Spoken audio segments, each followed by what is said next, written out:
সামনের যে যোগ আসছে 20 তারিখ সোমবার দীপান্বিতা অমাবস্যা, এই দিন যে কোনো রকমের গ্রহ সংস্থান, কারোর ক্ষতি নয়, নিজের ভালোর জন্য অনেক কিছু আপনি করতে পারেন। যে কোনো ভালো মন্দিরে যেখানে নিত্য পুজো হয়, ভালো পুজো হয়, সেখানে যে পুজো দেবেন, কোনো রকম নিয়ম নিষ্ঠা না, আপনি যাবেন, যেটা আপনার সামর্থ্য আছে সেইভাবে পুজো দেবেন যে কোনো মন্দিরে, তাতেই আপনার কাজ হবে। এবং আপনার অন্যের যেহেতু ক্ষতি আপনি করছেন না, তো আপনার নিজের অবশ্যই ভালো হবে। তো অন্নপূর্ণা মন্দিরে যেটা আমাদের বলা, অন্নপূর্ণা মন্দিরে ডিটেল মায়ের পূজা, দশমহাবিদ্যা পূজা, নবগ্রহের পূজা, এগুলো ডিটেল হবে রাত্রি মহানিশায়, রাত্রি 9টা সাড়ে 9টা থেকে শুরু হবে, আপ টু 3টে সাড়ে 3টে পর্যন্ত, একদম ব্রহ্ম মুহূর্ত পর্যন্ত ডিটেল পুজো হবে, চণ্ডী পাঠ হবে, জপ হবে, এগুলো। আর ওই দিন অনেক কিছু ভালো কিছু করা যায়।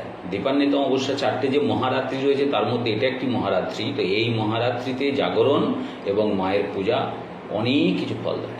রাধে রাধে। শত্রু মুক্তি থেকে সব কিছু।